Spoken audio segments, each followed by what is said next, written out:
Bonsoir. Je n'ai pas pu prêcher ce dimanche, mais j'avais de nouveau envie de vous partager quelque chose.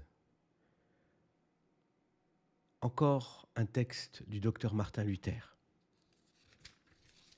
intitulé « Disputation contre les antinomistes ».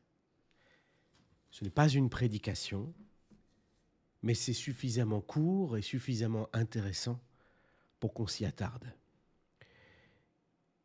Et voici comment cela commence. Comme vous l'avez déjà toujours entendu dire, et comme vous l'entendez chaque jour, tantôt pendant les cours, tantôt devant l'Assemblée, nous disons ici encore que le thème de la justification, c'est-à-dire la justification par la foi, c'est-à-dire tout ce qui se rapporte au salut, est sans controverse aucune la tête et la somme de la doctrine chrétienne. Lorsqu'il est connu, il n'y a vraiment pas de danger ni à droite ni à gauche. C'est lui, en effet, qui écrase la tête du serpent et renverse tout ce qui est contraire au Christ. C'est pourquoi aussi cet article est plus que tous les autres exposé à la morsure du serpent, ainsi qu'à un grand nombre et une grande variété de morsures et de pièges continuels, afin qu'il soit ruiné et détruit de quelque façon que ce soit. Car Satan voit bien qu'aussi longtemps que cet article reste debout, il se donne quant à lui une peine inutile. Mais comme c'est un esprit vil et mauvais, il ne cesse pourtant de l'assaillir, pour qu'à la fin il parvienne à nous briser et à nous vaincre, ne serait-ce que par sa persévérance, selon son habitude. Parmi ces monstres mauvais et insidieux contre lesquels nous sommes en guerre, il faut compter aussi nos antinomistes. En effet, cette espèce d'individu, la plus pernicieuse et la plus orgueilleuse, la plus flatteuse et la plus néfaste qui soit dans son hypocrisie, a découvert pour plaire aux hommes, sous l'apparence de l'Évangile, une opinion par laquelle elle les rend sûrs d'eux-mêmes, au point d'être assoupis et oisifs. Ainsi, c'est plus aisément qu'ils sont pris au dépourvu par le diable et qu'ils peuvent être écrasés par lui. Ces gens-là les lui livrent pitoyables, inconscients de leur sort, sans force et nus pour qu'il les dévore, en sorte qu'ils détruisent totalement la portée de l'Évangile, le bienfait du Christ. Quoique eux-mêmes ne discernent pas aujourd'hui cette conséquence du fait de leur irréflexion et de leur ambition, il est pourtant absolument vrai que ces pires vauriens travaillent uniquement à rendre les hommes sûrs d'eux-mêmes et pleins de complaisance pour leur propre intelligence, ne faisant cas de rien avec une absence totale de discernement, s'adonnant avec volupté à un vice ou à un autre, et considérant l'orgueil, l'avarice, les convoitises nouvelles, variées et innombrables, comme jeu et badinage. En effet, entre autres divagations, il pose les deux principes suivants. Tout d'abord, le Christ aurait formellement aboli tout péché. C'est pourquoi ils se moquent du péché. Et chaque fois qu'ils entendent parler du péché, ils sourient et font les finauds, comme si on leur parlait de quelque chose d'étranger, pour ne pas dire qu'ils s'indignent que ces choses puissent être chantées à des oreilles chrétiennes. De là s'ensuit alors l'autre principe ou paradoxe qu'ils imaginent, selon lequel leur Église est pure et intacte, sans aucune tache ni souillure, comme Adam était pur et intact, à l'instant où il fut créé dans le paradis. De la sorte, ils constituent et rendent ceux de leur bord, même lorsqu'ils sont impies, formellement justes. Ces deux principes étant posés, il leur est facile de persuader les hommes qu'ils doivent les écouter sans aucune crainte. Et moi-même, assurément, si ces deux principes étaient vrais, je les enseignerais aussi aujourd'hui avec eux.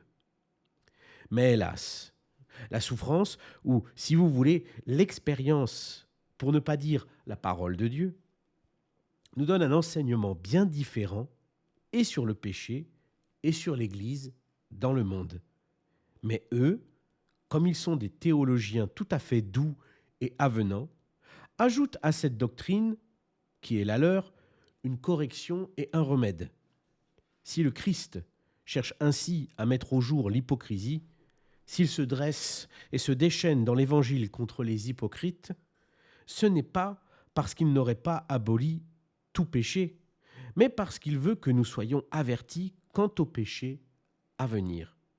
Et même si, à l'exemple du Christ et par amour de la miséricorde et de la justice, ils s'abstiennent du péché, dont ils enseignent pourtant qu'il n'existe pas, comme si l'Église était vraiment pure et sans péché aucun, et déjà ressuscitée des morts avec le Christ, vous avez appris, au contraire, que dans cette vie, l'Église est un mélange de méchants et d'hypocrites. Elle ne peut jamais se purifier, pour ne pas dire que ces gens-là semblent toujours avoir très bel aspect et constituer la meilleure partie de l'Église. Nombreux furent ceux qui, à toutes les époques, entreprirent de constituer une telle Église, dans laquelle on ne pourrait déceler aucune faute, aucun péché et où tout serait pur et saint. Cela n'est rien d'autre en vérité que de penser, que de supposer que le corps est tel ou même qu'il est saint, et qu'il y ait en lui ni crachat, ni crasse, ni de très nombreux excréments. Et pourtant, le Seigneur Christ en témoigne. Il faut s'attendre à ce que les méchants ne manquent jamais dans l'Église. Il la compare en effet à un filet jeté dans la mer et par le moyen duquel sont pris les poissons, bons ou mauvais. Et comme il est vrai que les gens impies et mauvais ne sont pas du corps de l'Église, de même que ni les crachats ni les saletés ne sont du corps de l'homme, l'Église est donc sainte, pure et sans péché, par synecdoque, c'est-à-dire à cause de cette partie qui est sainte et non en comptant le tout qui se trouve dans l'Église. Pareillement, disons-nous, aussi du corps physique, ces deux choses, qu'il vit et qu'il est. Même s'il a de la fièvre, la dysenterie, un calcul, des ulcères, des fistules, le mal français et autres choses semblables. Mais nos antinomistes se représentent l'Église, comme je l'ai dit, absolument pure et sainte, et ayant seulement besoin d'être mise en garde par l'exemple et la grâce du Christ quant au péché à venir. Quant à moi, je dis que l'Église, je parle de la vraie et sainte Église, doit être instruite et avertie au sujet du péché présent et qui adhère jusqu'à maintenant à notre chair, même à celle de ceux qui sont de vrais saints, sans parler du fait que l'Église, tant qu'elle est dans le monde, ne peut être délivrée ni séparée des hypocrites, et que le péché inhérent à la nature ne peut être aboli que par la mort. Comme Paul le crie, « Qui me délivrera du corps de cette mort ?» c'est-à-dire de la colère de Dieu. Voilà donc la première chose qui est fausse, à savoir que l'Église est tout à fait pure. Le second point qui s'ensuit est que le péché n'est pas formellement aboli, comme ces hommes insensés le pensent, mais il ne l'est que de façon réputative ou imputative, c'est-à-dire que c'est la miséricorde et la grâce de Dieu qui ont ôté le péché, comme il est écrit dans Romains 4, lorsque Paul dit « Dieu n'impute pas le péché ». Ainsi sommes-nous réputés justes, mais de telle manière cependant que nous sommes établis dans des biens étrangers et que nous devons combattre contre le péché qui reste adhérent à la chair. Comme le dit Paul, vous n'avez pas encore résisté jusqu'à la chair et au sang. De même, il ajoute, je sens une autre loi dans mes membres. C'est pourquoi Dieu veut que nous soyons des soldats courageux dans le combat contre le péché, qui est encore maintenant présent et adhérent à la chair de l'homme. Comme dit Job, la vie de l'homme sur terre est un service militaire. Quelquefois, Paul veut que nous prenions les armes de la lumière. Vous savez, en effet, dans Éphésiens 6, en premier lieu, pour que l'homme soit prêt et dispo pour le combat. Et il le place, les reins ceinturés, comme en ligne de bataille, couvert d'une armure, et il lui donne un bouclier, un casque et une épée solide et résistante. Il le place ainsi armé et revêtu, non pas au paradis, comme il le dit, ni au ciel, quoiqu'il soit dans le ciel, mais au milieu des ennemis l'attaquant de toutes parts. Il décrit aussi ses ennemis afin que les javelots, aperçus à l'avance, blessent moins le soldat et le rendent lui-même plus attentif. Tout cela ne signifierait rien et nous serions vraiment insensés si les dogmes et les principes des antinomistes au sujet de l'Église et du péché étaient véridiques. C'est pourquoi nous disons que ce principe est faux, même le plus faux de tous, et que ces gens sont les pires de tous, eux qui inventent que le péché est tout à fait mort, en sorte qu'ils rendent les soldats assoupis et inactifs. En réalité, vous savez que nous sommes justes, purs et saints, mais que nous sommes aussi pécheurs, injustes et condamnés. Mais c'est d'un point de vue différent que nous sommes en effet justes. C'est en considération de l'imputation ou de la miséricorde de Dieu promise en Christ, c'est-à-dire à cause du Christ en qui nous croyons. Et celui qui croit en lui ne pêche pas, bien plus il ne peut pas pécher, comme le dit Jean, tandis que selon la forme ou la substance, c'est-à-dire selon nous-mêmes, nous sommes pécheurs, injustes et condamnés, car il n'y a certes rien dans toute la nature humaine de l'homme qui puisse être opposé au jugement réprobateur de Dieu. Mais lorsque cette nature misérable et condamnée saisit par le moyen de la foi le Christ intercesseur et médiateur, alors ce même péché, qui se trouve encore maintenant dans la chair, non seulement n'est pas condamné ni tenu pour péché, mais encore il est remis grâce au Christ. Et c'est comme s'il n'existait pas.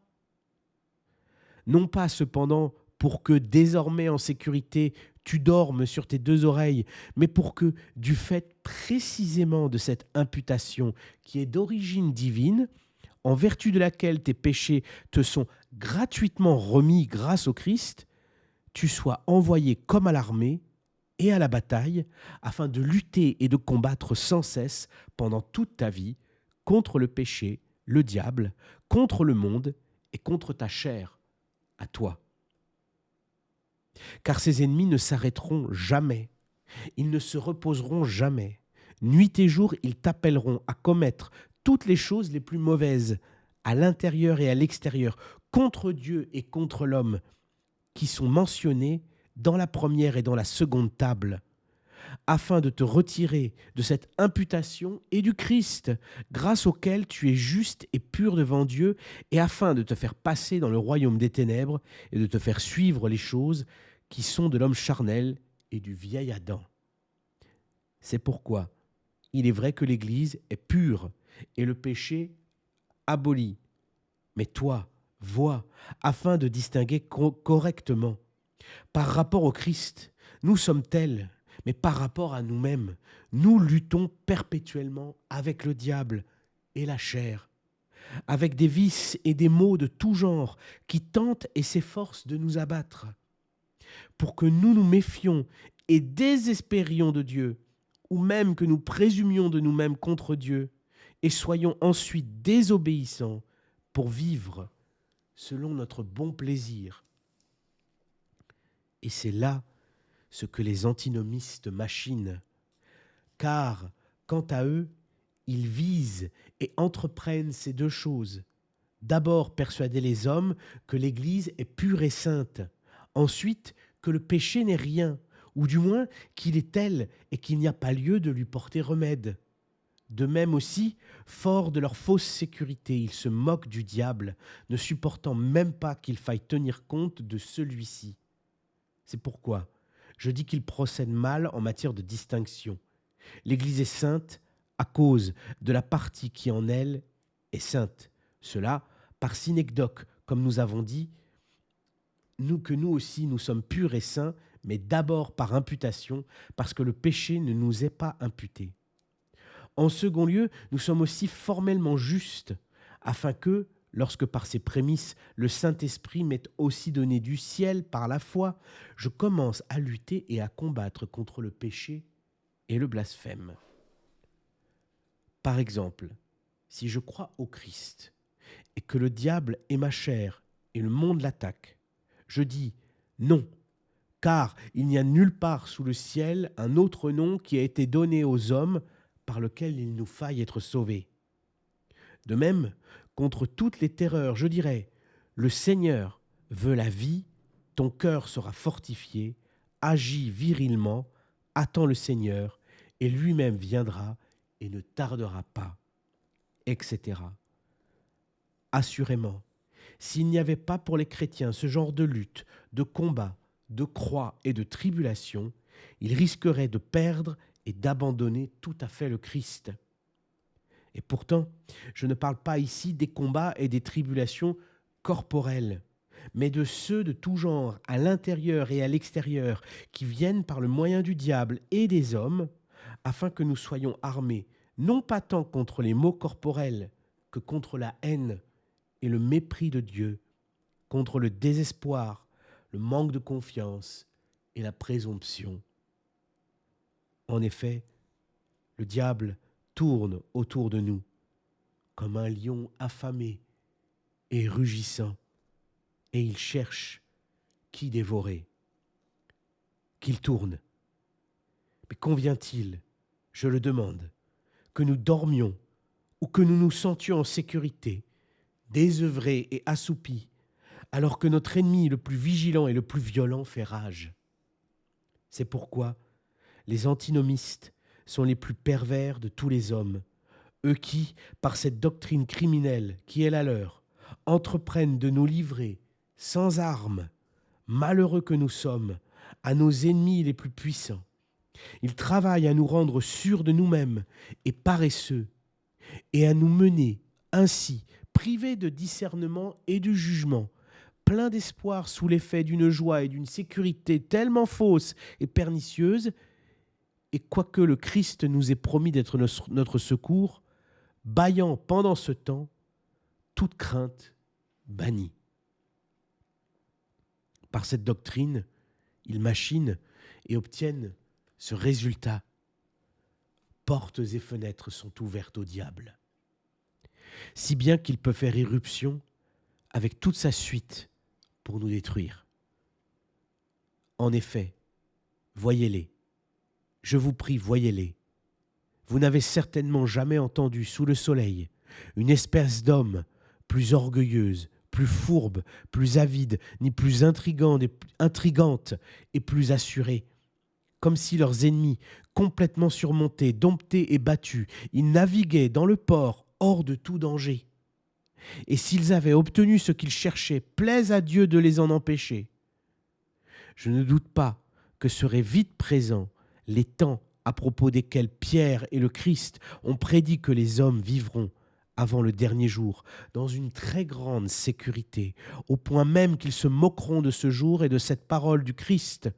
Je cite, « La foi et l'amour de beaucoup seront si bien éteints qu'il sera difficile de trouver la foi sur la terre. » Et s'en suivront aussi, dans tous les genres, des hérésies, des saccages et des vices. Car quel usage et quelle pratique de la foi pourrait rester au sein d'une si grande sécurité, alors que sera à son comble le pouvoir d'écouter et de faire ce qu'on voudra, et que le combat de l'esprit et de la chair aura été supprimé. Nous donc, par nos disputes théologiques, nous faisons en sorte de vous armer contre ces esprits fanatiques et de vous stimuler au combat et au service militaire permanent, qui plus est, tant que dure cette vie. Et n'espérez jamais que vous aurez la paix, sinon après que cet homme que vous êtes, qui est né de père et mère, aura été détruit et réduit en poussière et en cendres, afin qu'en conséquence vous ne soyez ni paresseux, ni oisifs, ni sûrs de vous. En effet, de tous côtés, de très nombreux dangers nous attendent et nous menacent. Ici, le manque de confiance, là, la présomption et le désespoir. Ici, c'est le mépris et la haine de Dieu qui passent à l'attaque. Là, c'est le blasphème et la négligence de la parole. Ici, c'est la désobéissance et l'obstination qui exercent leurs ravages. Là, c'est la luxure, l'avarice, l'envie. Et pareillement, à propos des autres péchés contre la première et la seconde table de la loi. C'est là déjà que le commencement, afin que nous, qui avons été appelés à nous tenir debout et à combattre en ligne de bataille comme des soldats du Christ, nous ne succombions pas à ces monstres et autres semblables. Ceux qui ne sentent pas dans leur chair ces monstres, ces ennemis, ces pestes, il faut qu'ils soient ou bien tout à fait sûrs d'eux-mêmes et endormis, ou bien morts dans le même temps qu'ils vivent. Avec cela, comment le diable ne gagnerait-il pas du terrain? À cela, en quoi le Christ serait-il utile? En rien, il est mort et a été enseveli en vain. Voilà, dans les circonstances présentes, ce que j'ai voulu dire en guise de préface, afin que ne vous troublent pas les opinions fanatiques des antinomistes qui posent ces deux principes dont j'ai parlé. J'ai dit que l'Église est tout à fait pure, mais vous devez savoir qu'elle est mêlée d'hypocrites et de méchants. Bien mieux encore, qu'elle porte autour d'elle-même sa propre chair, et que même les saints tombent et se trompent souvent. C'est pourquoi il est indispensable de les exhorter, de les exciter et de les appeler comme dans une bataille, afin qu'ils se rappellent dans quel péril ils vivent. Ne dors pas et ne ronfle pas. Réveille-toi. Pareillement, il faut dire à propos du péché qu'il n'est pas du tout aboli et mort comme il l'imagine, mais, comme le dit l'Épître aux Hébreux au chapitre 12, qu'il se tient debout tout autour, c'est-à-dire qu'il est obstinément, constamment inhérent. Et cela, les chrétiens et les hommes pieux le sentent davantage et plus largement que les Turcs et les papistes, parce que ceux-ci ne luttent pas, ne résistent pas au péché, mais les suivent et leur obéissent. À propos de la mort, ils sont ignorants ou du moins n'y réfléchissent pas. Mais nous sommes chaque jour travaillés sans relâche par le péché, la mort, le diable, la loi. Et il n'est pas question que nous espérions la paix, car nous sommes sous le Seigneur des armées, sous Sabaoth, qui n'est pas le Seigneur de ceux qui dorment, ni de ceux qui ronflent, mais de ceux qui font la guerre, sous le Seigneur, qui est le Christ Jésus. C'est pourquoi l'Église qui se trouve dans cette vie est dite militante et non triomphante. C'est vraiment après cette vie, tous nos ennemis étant détruits et la mort, le dernier adversaire, étant enfin complètement vaincu et anéanti, qu'alors nous triompherons. Maintenant, nous écouterons vos arguments.